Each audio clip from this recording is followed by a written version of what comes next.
before going into the detail of 8051 interfacing with memory, let me discuss how we interface memory in general to any microcontroller, any microprocessor. See, in microprocessor world, we don't have internal memories. Okay, so we need to interface external memory only. But in microcontroller, as we discussed, it's a single chip solution. We have internal and sometimes external. Let us assume an example. We have some microprocessor, we have some microcontroller, not specific to 8051 in general, and we are interested in interfacing only 8 byte of memory. I'm just giving a very simple example. We want to interface 8 byte of memory. In real world, you will not do like that, but this is for understanding purpose what is happening. Now, what is 8 byte? Byte is 8 bit. Yes, you need to go into digital electronics for that. See, the study of microprocessors, microcontrollers are based on digital electronics. So your fundamentals of digital electronics are greatly needed here.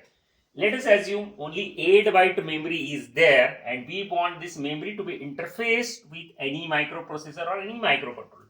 Now, how this memory will look like? See, it will look like this. This is the first location. Likewise, this is the 8th location.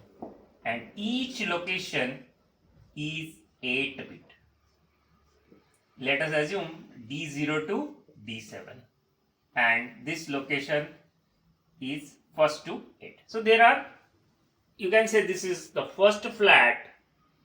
And in the first flat, there are 8 rooms. Likewise, there are total 8 flats. And again, 8 rooms here also. So like this is just replicated. Now, if you want to interface this particular building with microprocessor, microcontroller, what you need? You need to tell memory which location first. That is the address. Once means, for example, take the flats analogy. Suppose you are interested in flat 0. See, there are 8 rooms in each flat, and those 8 rooms can be occupied by either male or female. Here it will be 1 or 0, something like that. This is the data. This is the content of memory location, and the data is stored in the first location.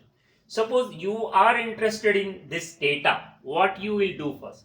You will tell memory that I am interested in the first location and I want that data. Okay, now how will you tell the memory? There will be 3-bit bus only, A0, A1, A2, and 8-bit data bus, D0 to D7.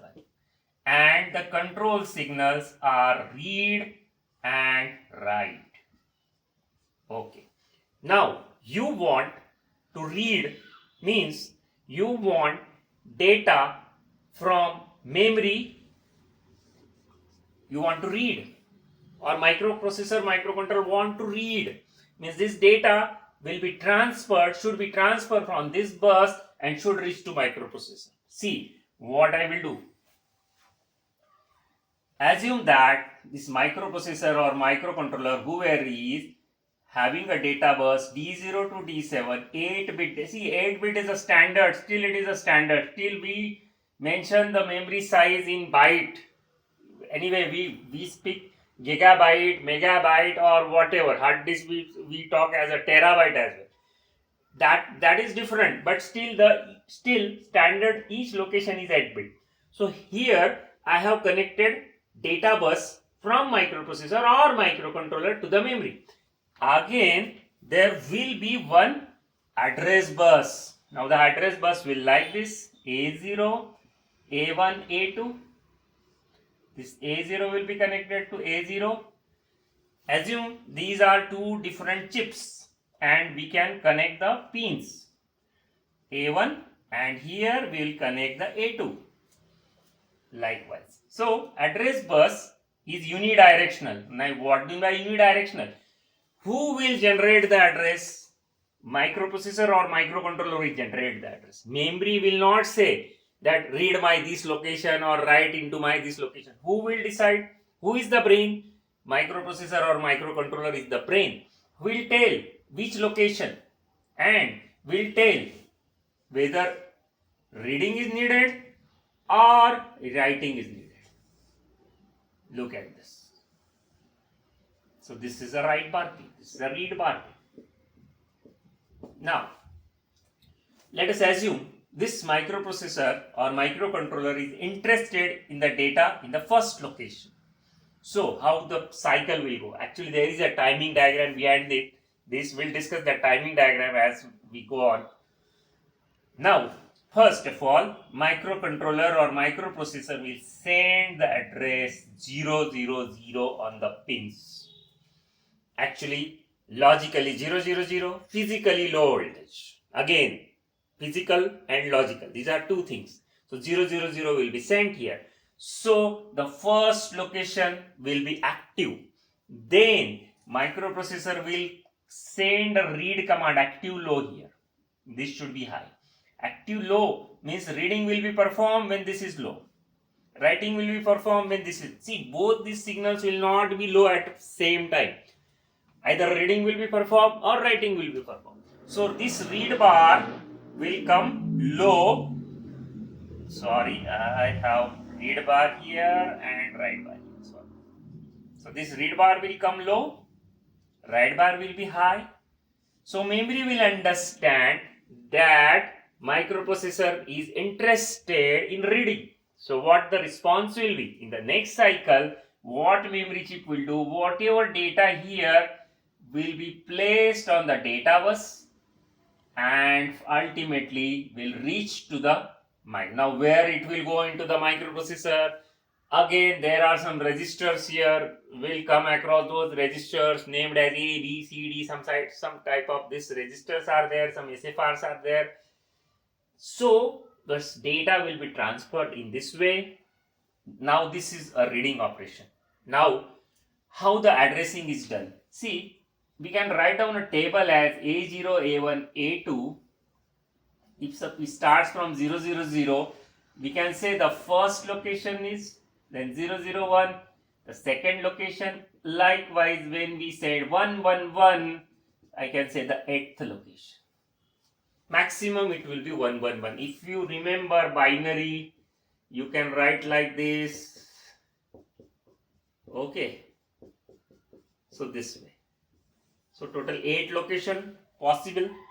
I can say that 8 is actually 2 to the power 3. So you can say that 3 pins are needed when you want to locate the 8 locations. Now this is about the read operation. Now what about the write operation? Now what do you mean by write? Actually writing means who will be writing? Microprocessor or microcontroller will be writing. Where? In the memory. Assume this as a RAM actually. Okay, so writing and reading both are possible. Now suppose there is a data in microprocessor. For example, in some register there is a data like this. For example, 8-bit data is there. Now microprocessor or microcontroller want this data to be stored in memory. Why microprocessor or microcontroller want to store the data there? Because it want to free this register. See, the registers inside the microprocessor or microcontroller are very less in numbers. So generally, microprocessor, microcontrollers will shift that data to some memory location, so they will become free for another task. So this data, how this will happen now? First of all, you will agree that here it should be 111. Suppose 8th location. In 8th location, microprocessor or microcontroller is interested to write. So it will send this address here. This signal will be low, then this will be high. This will happen with the reference to the clock. Actually, in the first cycle, it will send this address. Then this WR bar pin will become low. Then it will place, who will place? Microprocessor will place the data on the pins like 0, 0, 0, 0, 1, 1, 1, 8-bit data here on this bus. Okay, and that will ultimately get stored here. Now, how long it will be there? Till you switch off the power supply or you send another data. This data will retain, okay, because it's a volatile memory. So this is what the operation explained is a memory write operation. See, memory write. This is a memory write, and earlier I discussed memory read operation. So you will understand that both read write are possible. Now in general, whatever may be the operation, first of all microprocessor will send the address, which location. Okay, out of here only 8 locations are there. We'll discuss 1 kilobyte RAM, 2 kilobyte of RAM. So locations will go on increasing. Now when locations go on increasing, size of this bus will go on increasing. Okay, and once the address is sent, then microprocessor or microcontroller will send whether read or write is required. Accordingly, the signal will become low. Then response will be, if microprocessor is writing, microprocessor will send data to memory and it will get stored at the address location. If microprocessor is reading, what I can say, memory will send data to microprocessor. See, I will write here mu C to understand. Okay, so read and write you understood. Now you understood a very basic interfacing where only 8 byte is interfaced. One more thing that I need to mention, that every chip has something called as chip select. Now suppose this is only one chip, so we can keep this always low, so it will be always selected. But this CS bar is important when we have number of chips, and to this number of chips microprocessor want to interact. So accordingly microprocessor will handle this signal as well. So it will send a CS bar low of a particular memory chip with which microprocessor wants data or read or write, whatever may be the operation. So apart from this, now we'll move to, suppose there is 1 kilobyte of memory. Now what the changes will be? If 1 kilobyte of memory means totally 1024 locations. So 2 raised to the power n is assume 1024, that n should be 10. So if it is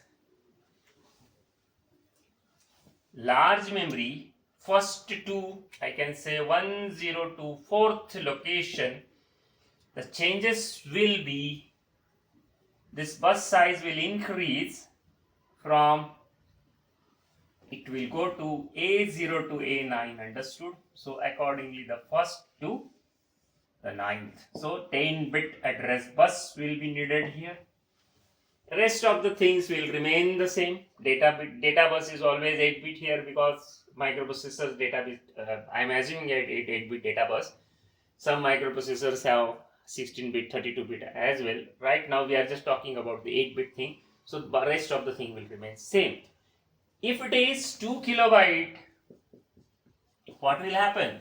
So it is 2 kilobyte means 2 into 1024. So n should be 11. So in that case, this will be A0 to A10. So it will be 11 bit if it is 2 kilobyte.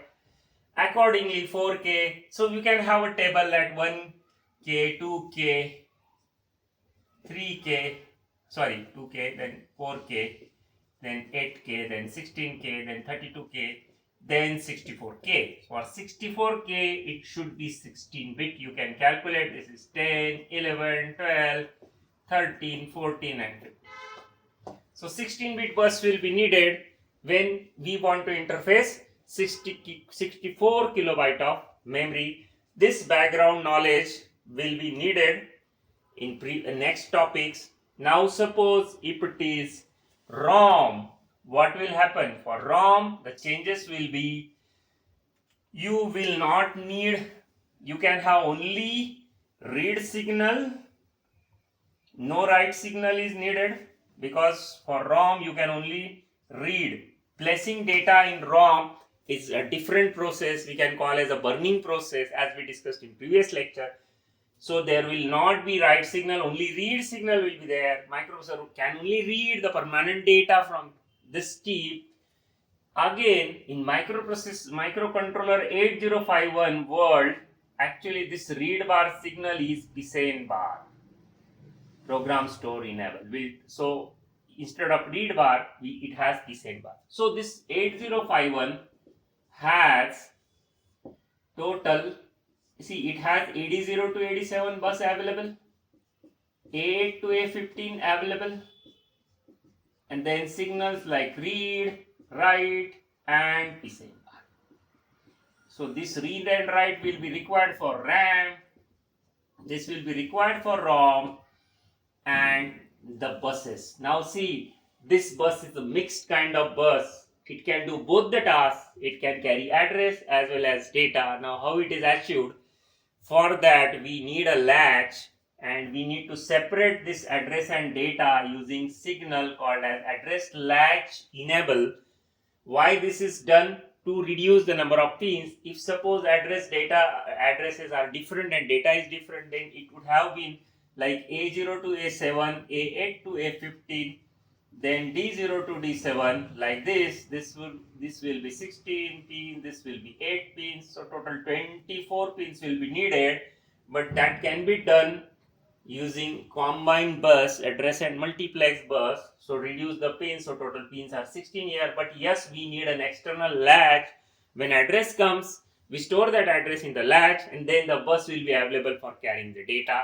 That we'll discuss as we go on in the next topic, next part of this lecture. So hopefully you understood this concept. If these concepts are clear, we can easily understand, of course, RAM as well as ROM interfacing.